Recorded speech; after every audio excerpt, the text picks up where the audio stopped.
and welcome to Hatching for Health with your host, Jessica Hatch. Tonight's episode, we are going to be talking about the Daily Mile. So this is an organization that was put together to help with children of all ages with health and wellness intervention. So I'm really excited to learn more so that you out there can also learn and possibly participate. So we've got Bill and Maggie here. How are you guys doing? Thank you. Thank you so much for having us. Yeah, welcome to the show. Thank you. So I know that you're the director of this program, and then Maggie, you're an ambassador. Mm-hmm. Is that right? That is okay. So Bill, tell me a little bit about what the Daily Mile is. So the Daily Mile is from the United Kingdom, founded in Scotland by a wonderful lady, Elaine Wiley, who was a building principal. And she noticed that there were some children in her school that were struggling overall with health and wellness. And the kids were aware as well, and they challenged each other to this daily run, walk, or jog at their own individual pace. And they did it for 30 days, and lo and behold, the benefits were felt throughout the whole campus. Oh, I can imagine. So they took, basically a group of kids that were like-minded and wanting to improve upon their health. And this lady, it sounds like she was the leader of it. Yes. And they did that for 30 days. Is that where the name itself kind of came from at that point? It's a great question. It's a great question. It's one that we get a lot. And the Daily Mile is with little steps. If you are walking, jogging, or running for about 15 minutes, those little legs end up being roughly around a mile. So we're more concerned with time than we are with distance. Okay. So if we get our kids up and out in the fresh air to experience a 15-minute walk, jog, or run, we know that they're going to get at least a mile a day, but that 15 minutes at 5 days a week ends up being, time that could change their lifetime. So it's great. Of course. No, it's like, a great way to encourage them to kind of put that name with it. I think helps them how many steps am I achieving to reach that mile daily, Absolutely. Right? And the name speaks for itself now that you've put it that way. And so I guess, how did your involvement come about and when was that? Well, it was about a year ago, a little longer than a year ago. I was introduced to the Daily Mile through a program that was run at my child's campus. And it was a Go Run for Fun program. And it's like a course obstacle, it's just a little course where kids run, they get their bibs, used to before COVID. And I just thought the program itself was phenomenal, so well run. Everything was marked. There was a speaker there. It was just fun. The kids really, really looked forward to this every single year. And my son was just beaming. And I was invited to be one of the people who actually, volunteer for the race. Okay. And somebody had said, oh, Maggie just came from the Berlin Marathon. Why doesn't she lead the children on the run, right? And I was like, yeah, I'll do it. And the Catherine Schuler saw me, and she's our wonderful director, and she saw me and she started talking to me, and she saw how passionate I was about running with the kids. I used to be a teacher for a long, long time, so I know how important this is for the kids. And now that I'm a health and wellness coach, it was like a perfect fit. It was a perfect fit. I'm just like, who are these people? Yeah, where were you before, right? Yes, and immediately we struck a conversation. She asked me, if I would be interested on speaking on behalf of the program and be part of the runs. Okay. And that's how I got paired up with them. Yeah. Okay, that's really great. Were you at that particular event? Absolutely not. Okay, so you're not at all of them, huh? No, I was not there at all. Okay. But at the same time, when I did meet Maggie, we are just fortunate to have her around and as an ambassador / champion of the Daily Mile to go and kind of communicate with the elementary leaders. Our principals and our teachers are our biggest allies, and our physical educators and health teachers are our friends, and we have Maggie there to speak the language of health and wellness love to them, to get them on board with a program that's free of charge. Oh, that's great. Yes. So this dates back, and we're going to definitely touch on that because that's huge for parents. How far back does this go? Like, when was this, originated? Sure. So in Scotland, we're going back to 2012.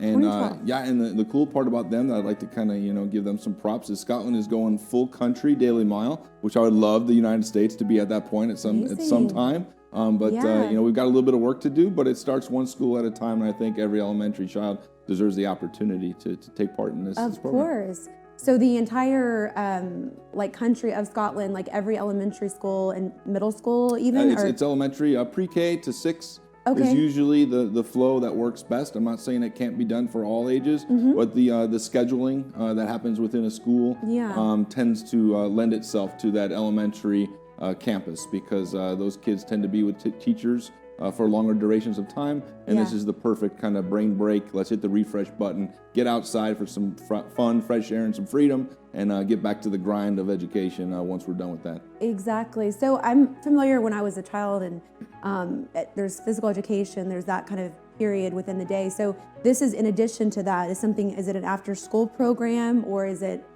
during school? So yeah, we pride ourselves on being available to everyone. So we are all inclusive. Every child needs to be a part of this. And it's not the end all be all full. And Maggie, if you don't mind speaking on that a little bit, but we're 15 minutes a day in addition to a physical education curriculum to get our kids moving. Kids need to move more.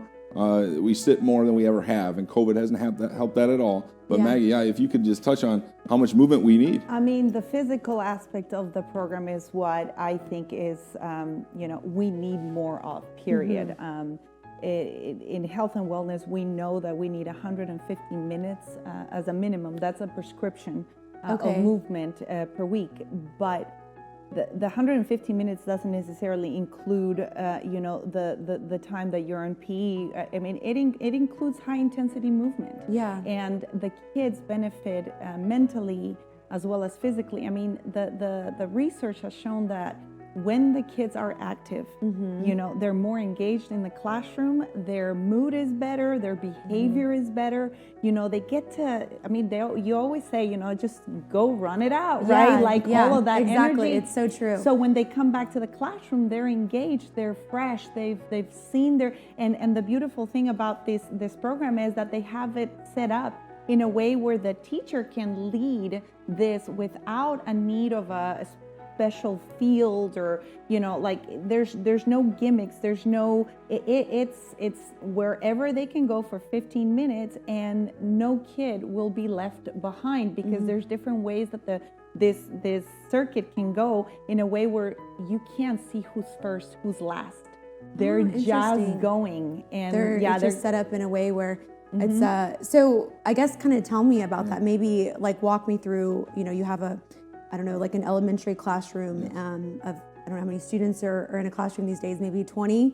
Let's call it 30, just let's to be call nice it 30. to our teachers out there. So as a former educator myself and a little bit of an administrator along the way, the Daily Mile is the perfect intervention for all elementary teachers. I mean, it really is geared towards helping out our kids, our teachers, our parents, and then society in the future, So having this time out from an elementary day for a teacher to have intentionally planned to go outdoors, right? To connect with kids at a different level. And what teachers are being asked to do now is to make that connection so that they can get to the top of the pyramid of academia, right? But we can't get there unless we take care of the base. Yeah. So the Daily Mile is part of that foundation that every child needs, that mental and physical kind of health and wellness. Hey, here we are, so that you trust us as educators to get you to the top of the pyramid of academia. So this takes you outside your classroom walls to the great outdoors, where the mile that they end up running through their 15 minutes is probably different than the school mile that we ran, where it was linear. There was a winner, there was a loser, and there was a grade attached to it. And for me,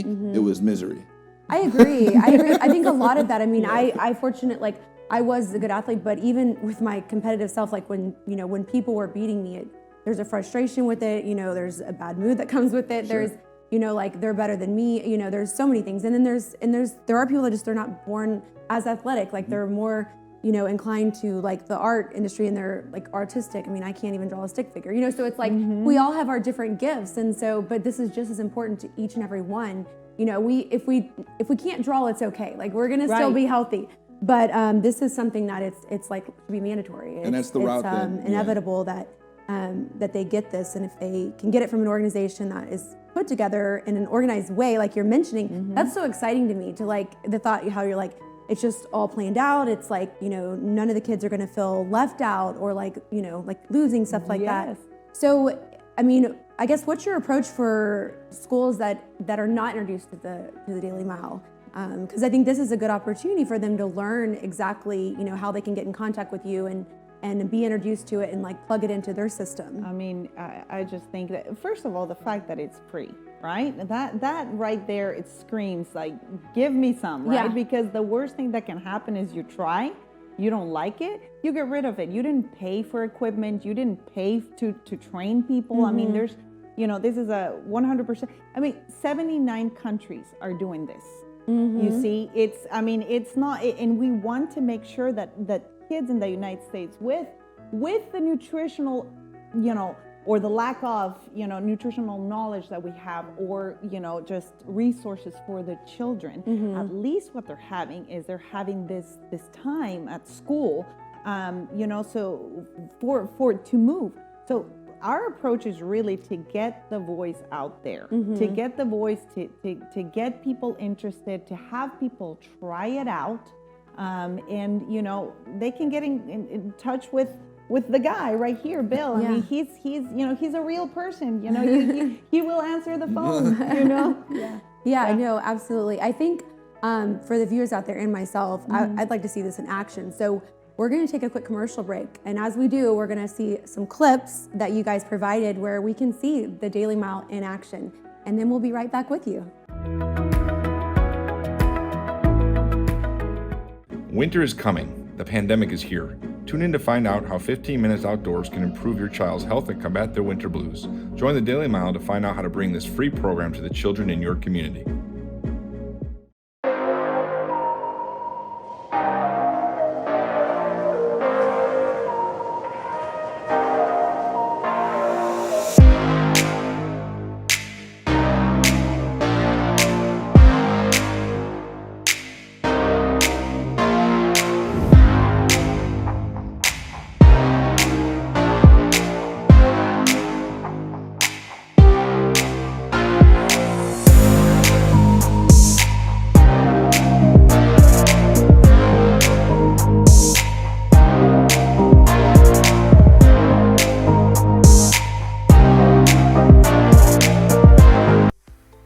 To see your commercial on the Hatching for Health episode each and every Tuesday evening. If that's you, please email me at info@hatchingforhealth.org and we can tell you about all the fabulous ways to see your commercial on our episodes. And don't forget, we're a 501c, so any contribution is 100% tax deductible. We look forward to hearing from you. Hi, it's Jessica here with Infinity Diagnostics, located here in the heart of Houston. Follow me in, I'm going to show you our MRI machine. We have a 1.5 Tesla Siemens magnet. We're able to perform imaging on your spine and multiple other areas. So please come give us a visit for all of your MRI needs. Well, that was exciting. I don't know about you guys, but I kind of want to be a kid again and have that in my classroom. That was great. I'm really glad now to get to connect with what's going on here. But some more questions to help us connect. So talking about not being last, like there's, when I think of a mile, you think of a starting line, you think of a finish line, but that's not what this is. It's more of those 15 minutes in different directions. I mean, so tell us a little bit about that, because if a school signs up and, they want to put it into place, like, is there different directions that they are given to identify the maps for them to run out? Sure, and every school is different. So the leaders of the school have the autonomy to make the Daily Mile work for them. And ideally, you want the route to be, let's say, 6 to 12 laps.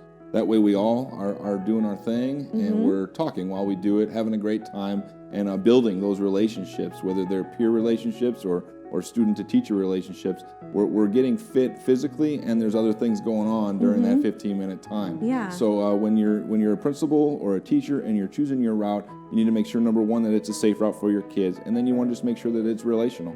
Other than that, every route works. Okay, that's great. So it's not as complicated as one might think.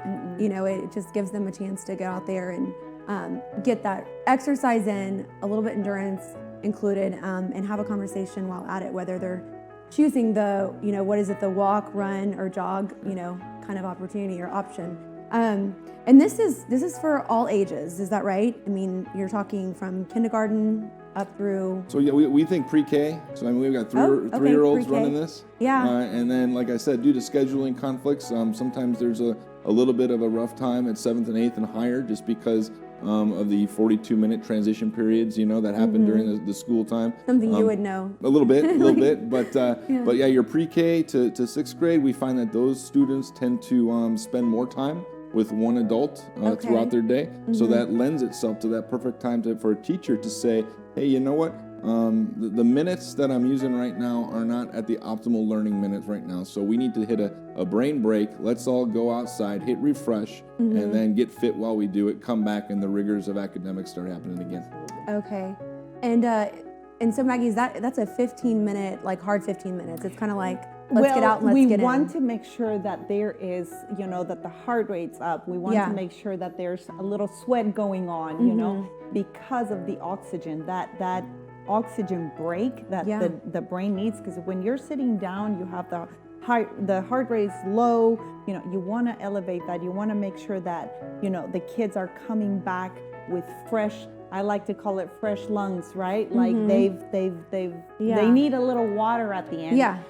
But what kid doesn't love to be around other kids? And in this way, a lot of those kids who don't necessarily are in the most social kids too. I mean, think about what that entices for them to be surrounded with kids who are doing the same thing. They're not being pointed out or being left out, right? And I just think that overall, it just creates a sense of class. It creates a sense of team, but it also, it doesn't really matter at what speed you're going. The fact of the matter is you're going and your friends are going, and maybe hopefully the teacher's going as well. That would be just the perfect. Because that's modeling. That's modeling behavior right there. It is. I agree, especially right now for those, those schools that are open and able to have, the classroom impact. I think that makes when you're, involved with right there and not doing it virtual learning, with whatever options there are. Obviously, each school is kind of determined their own way to approach that.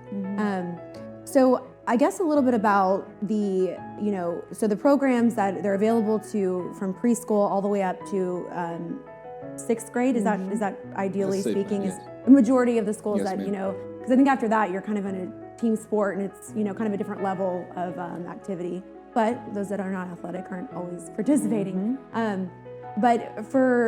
So in Houston, how long have y'all been involved and how many schools are y'all, I guess making this impact with? So yeah, as Maggie said, we're in 79 countries.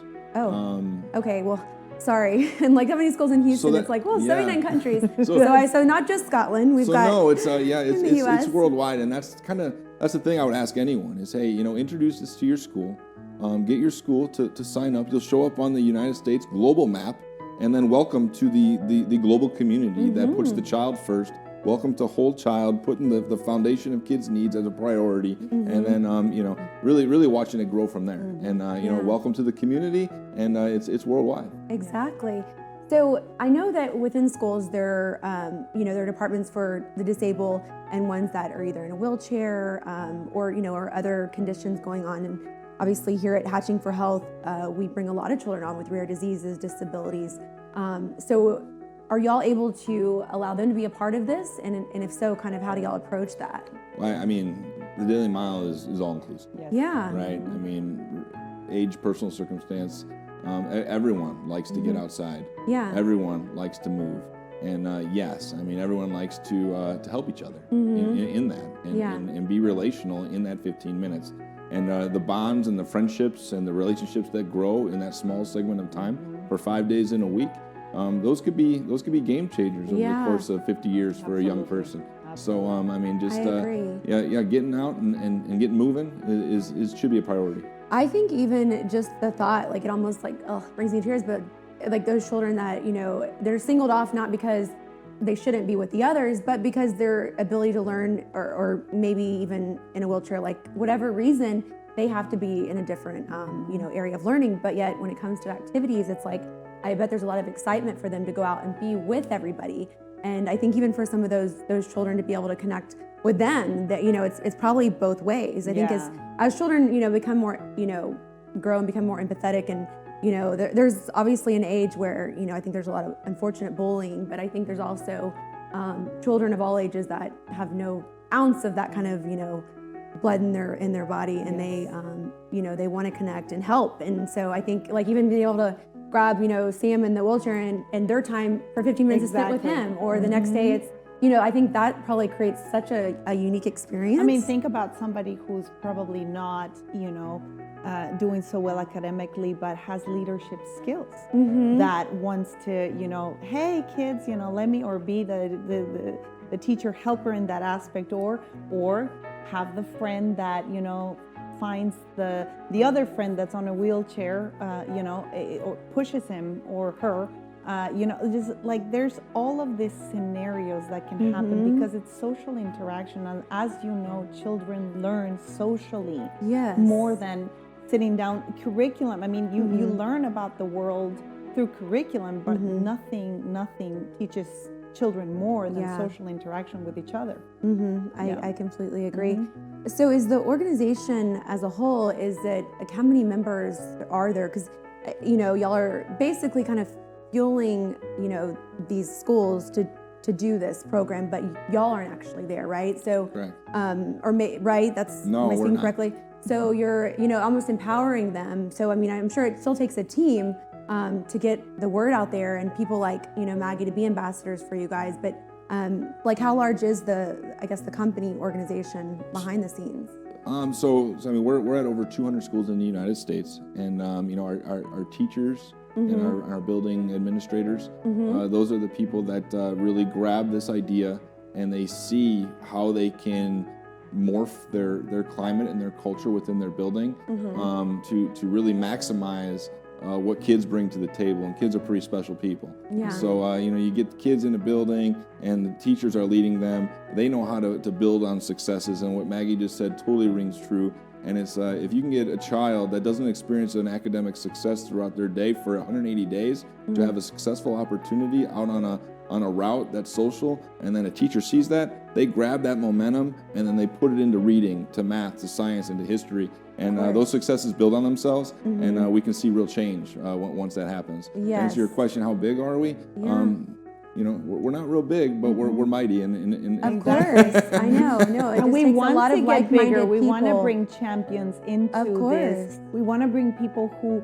bring this to their school, their PTA, brings it to their homeschooling community. Like brings it and takes it, because taking ownership of it really means that you are becoming a community leader, right? And so in order for people to do that, you need to give them the freedom and you need to give them the resources, the tools, and we have all of that. All of that is in place. It's simple, it's free, it's available to everybody. Like Bill was saying, all inclusive. And where would someone get in touch with you guys? Is it thedailymile.org.com or?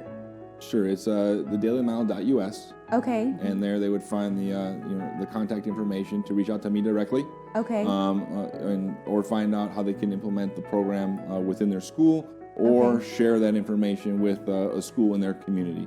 But officially, it's us two, and a couple behind the scenes, some people. Okay. But we like to think of ourselves as like nationwide, right? Yeah. We're present in over 200 schools around the United States, and that's our crew. Yeah, So together, exactly. one school at a time, one sign-up at a time, the whole United States should be given 15 minutes a day to their children. Completely agree. I couldn't agree more. Is there any other outside of the schools that y'all reach out to implement this program, or is that pretty much?